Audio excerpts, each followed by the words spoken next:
Hi guys, welcome or welcome back to my channel. It is your girl Kelechi Ememanka.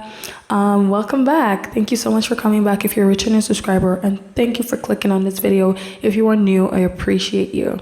Today is going to be another sit down talk video where I'm going to be talking about things I won't be buying in 2025. I saw this video idea from a creator called Amanda Nakano. I really hope I'm not butchering her name because I love her videos so much, and I saw her video she made a few months ago, and I decided to give my own spin on it, seeing as we are coming to the end of the year.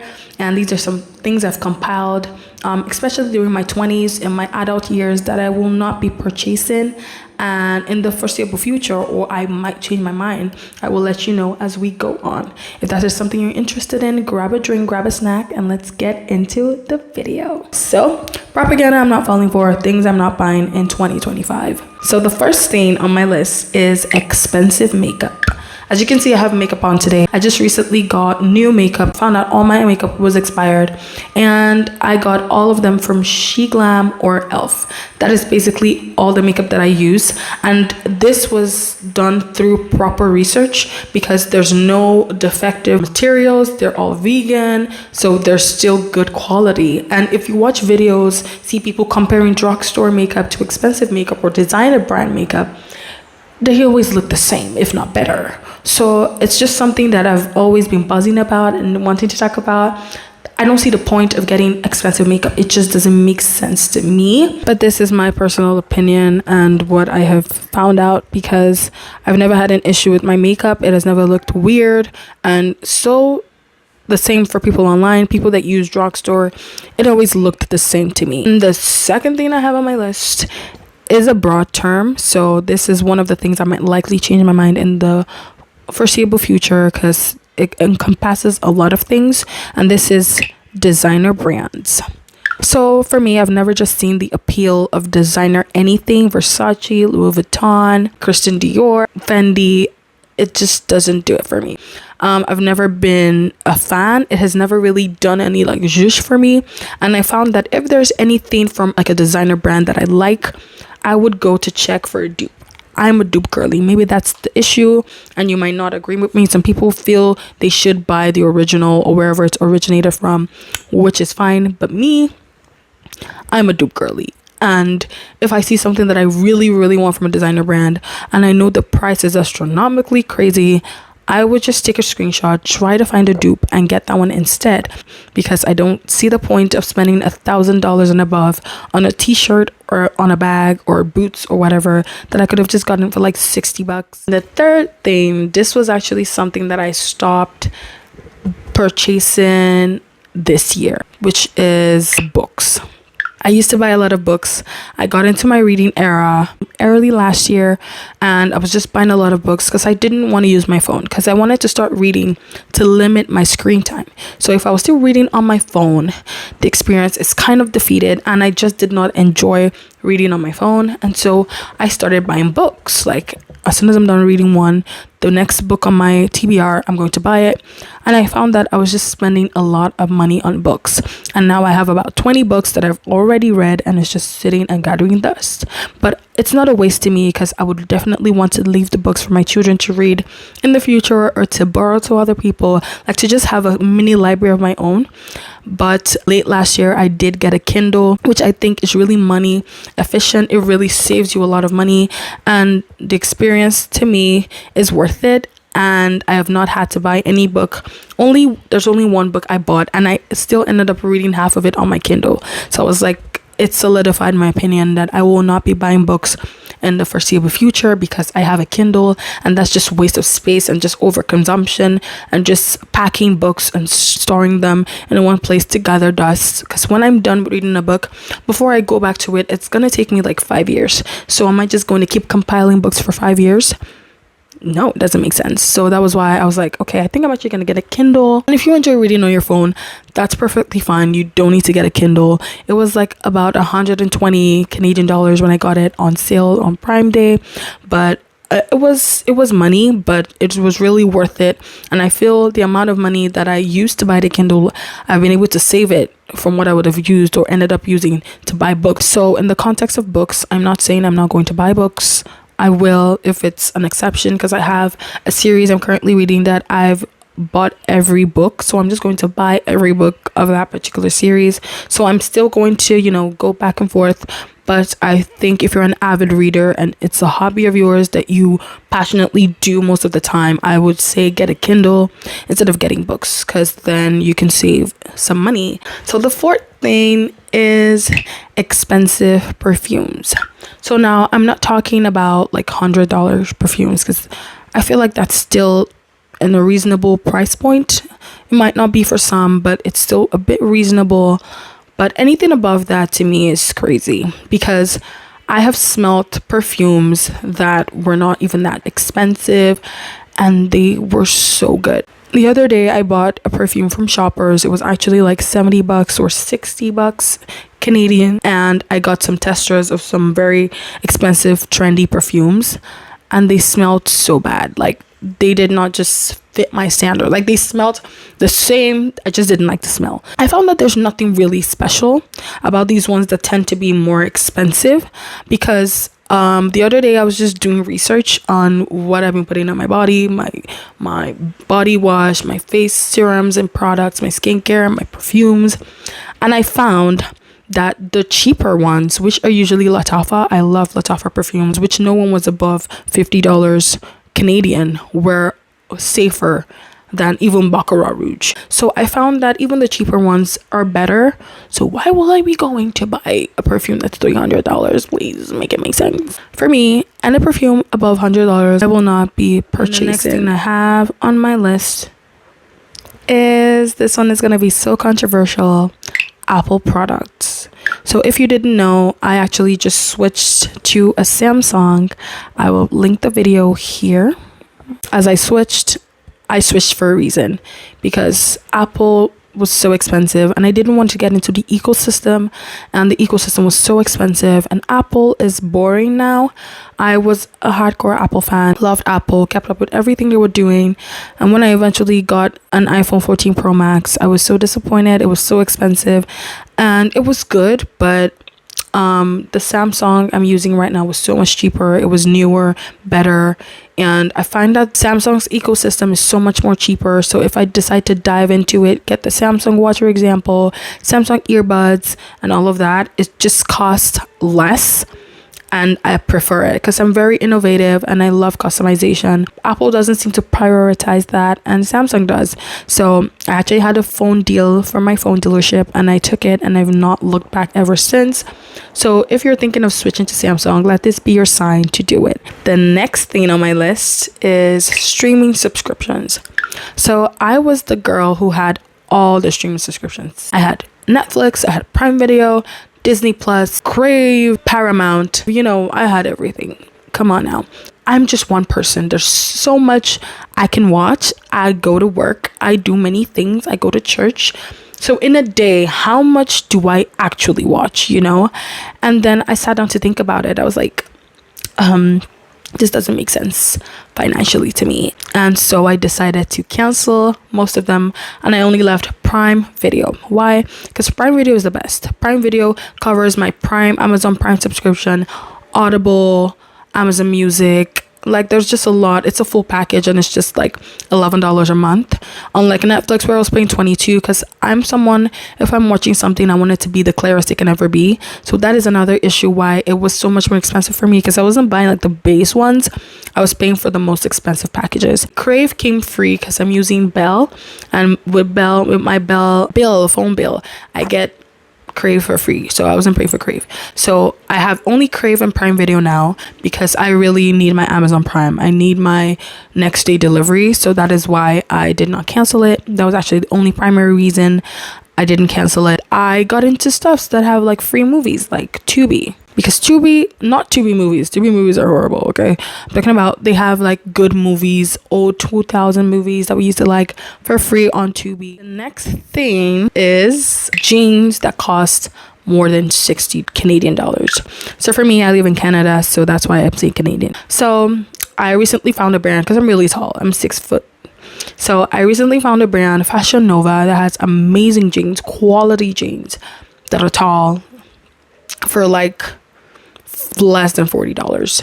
So I recently got jeans from Fashion Nova, although it was on sale for like half the price, for $38.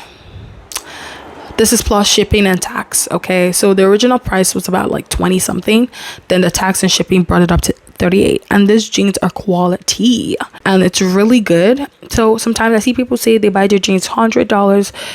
It just doesn't click to me, you know. It doesn't make sense to me because I have really nice jeans. Sydney Sweeney has very keen. You see what I did there, right? And none of them are past $50. I don't know. Maybe I always find them when they're on sale, maybe, but most of the time, most of my jeans are not that expensive. So jeans that cost $100 is crazy to me. Trust. I was talking to my friend the other day and she was like, oh, she got these jeans that were on sale and she got them for like 150 Canadian. I was like, what'd you say? 150? It's crazy. 150 will get me 4 jeans.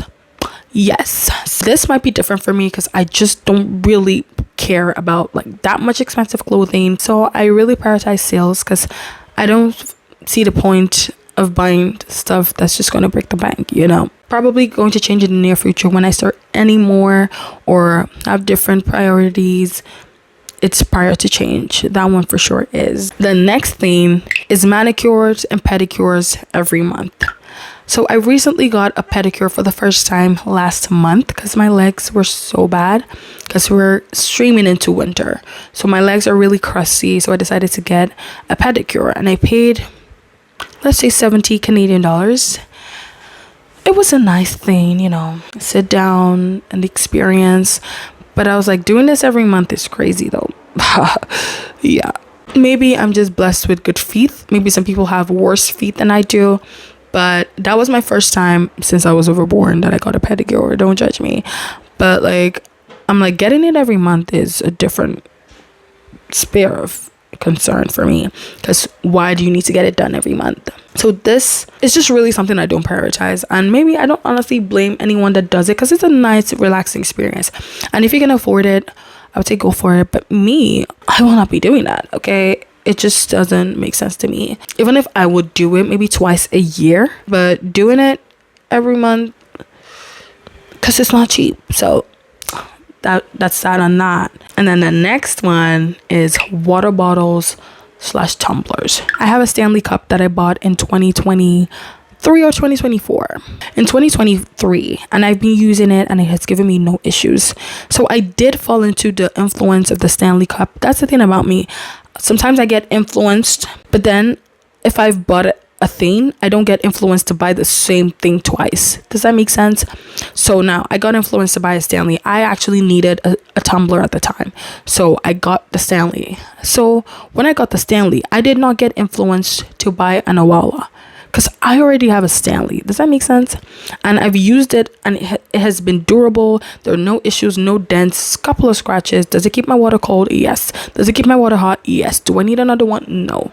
So my Stanley had some issues along the line. It was spilling, it was dripping, you know, the whole issue it had. And so instead of buying a whole new bottle, I just went and bought a new cover, a new, you know, protective shield for it so it doesn't pour. And I've not had any issues going forward. It's been a smooth experience. I love my Stanley. I'm not thinking of changing it anytime soon, okay? Only if it gets lost or if it's now too long, if I've used it for way too long. That's the only reason that I'm going to be changing my Stanley. Apart from that, I am not changing it.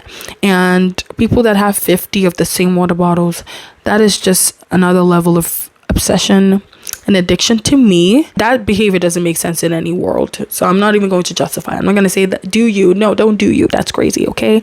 You don't even need 2 water bottles. I would only say get 2 if maybe you have a size problem and some bags can't fit 1 tumbler, so you need 2 so that when you're going to different places you can fit 2. That is the only reasonable reason as to why you need more than 1 water bottle, because you only have 1 mouth. So what are you using 50 water bottles to do? You cannot justify it to me. Sorry. The next thing, Dyson / Shark hair product. This one I open to correction because I don't technically use these products, but from what I've seen online, yeah.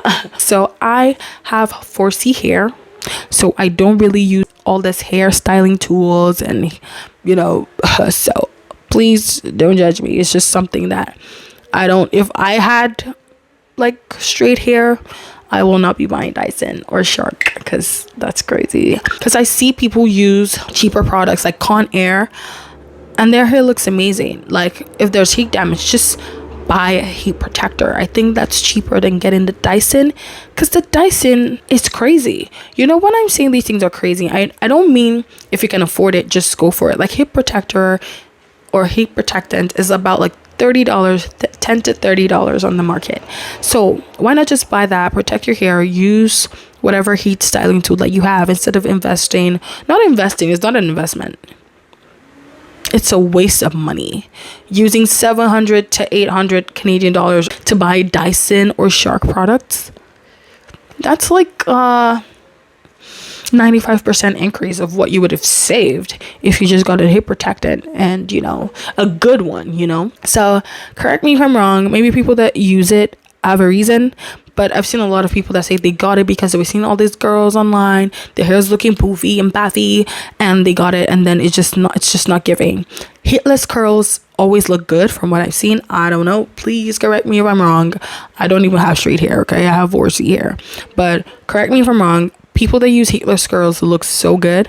And straighteners, you don't need anything fancy. Shark products as well also seem to be really pricey, so that's why I put two of them in the same category. Or basically just expensive crazy hair products, because even as a naturalista, as a 4C hair girly, there's some 4C hair products that I'm like, that you don't need that. Like there's one that like puts your hair in a twist, and that thing is like $1,000. Like I can sit down and twist my hair, right? I don't need 1,000 or 500 Canadian buck machine to do it for me.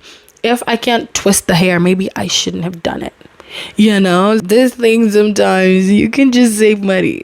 The next thing I have on my list is Oura ring. So I've been seeing that this is on the rise. So basically, if you want to know anything you shouldn't buy, whatever influencers are buying, you definitely shouldn't buy it, because they're just lying to you. I don't know about Oura rings, but I know they cost a lot. I wanted to get an Oura ring actually, because I like the whole vibe, you know, a ring that's fitness, you know. And then I went to check. I wanted to get it for myself on my birthday. Why was it up $300 to $400 for a ring? No, babes, you lost me there. For a ring. And then I found out when you buy the ring, you have to pay monthly for the fitness tracking whatever subscription. No, that's wrong. You shouldn't be doing that. No, baby. So instead, I got myself this watch, which I recently posted an unboxing of, which I will put somewhere. And this watch has been a lifesaver. It is called the Amazfit Bip 6. So I really wanted a fitness tracker, and I found that a watch is better because I can touch it, I can send messages from this, I can listen to music, you know, I can see a lot than a ring, because a ring you can't see anything from it. You still have to access your phone, but through the watch I don't have to access anything. Everything is on the screen. I can find out the time, the weather, is it going to rain tomorrow, and this watch actually has like an assistant, so I can ask it questions. And I got it for 120 Canadian. So why would I have bought a $400 ring that I still had to pay a monthly subscription for, that I couldn't even use to tell the time? Make it make sense.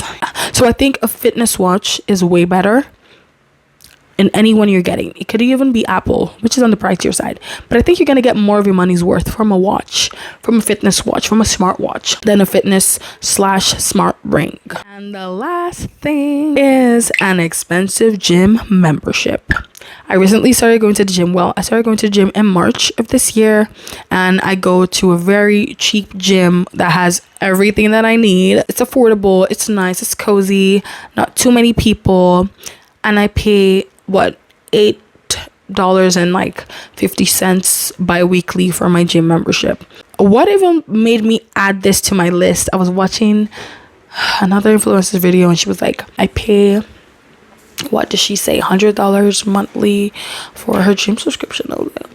even personal trainers. I feel like maybe some specific people, actors, you know, that could afford it.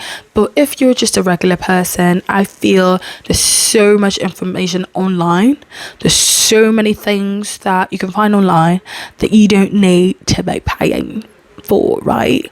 And information is key, and information is everywhere. And it's only if you decide to do your own personal research that you're going to get your money's worth. Am I trying to lose weight or am I trying to lose money? Now check that. She said $300 for a gym membership because it has personal trainers, you know, there. And I'm like, girl, you don't. And she already looked amazing. It's not like she needed the personal trainers.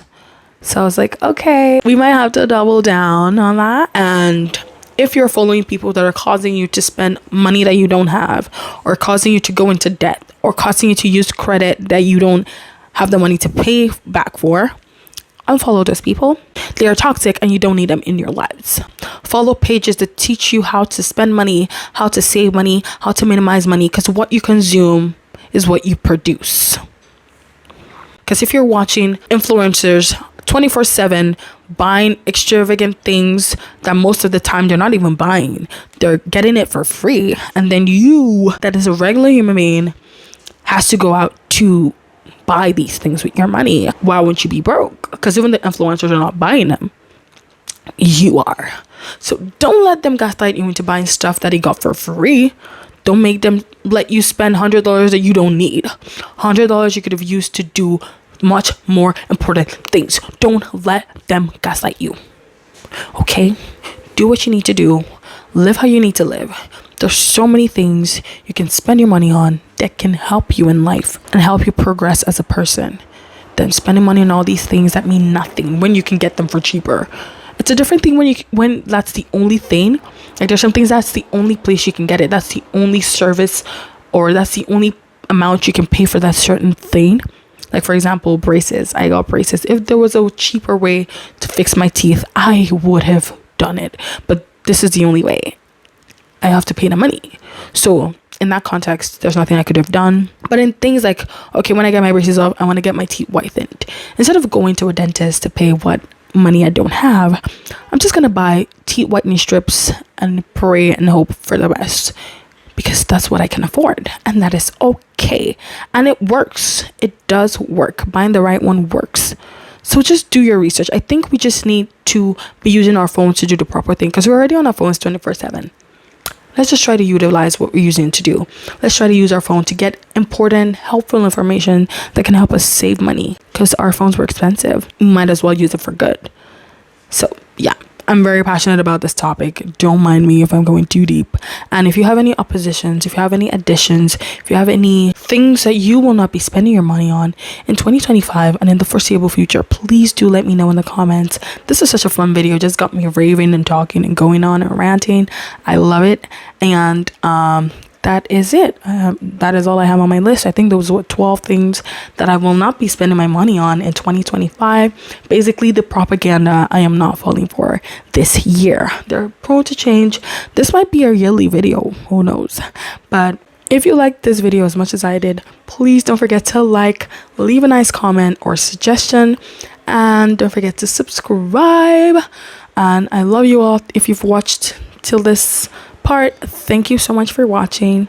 You're blessed. I love you. Thank you. See you in my next video.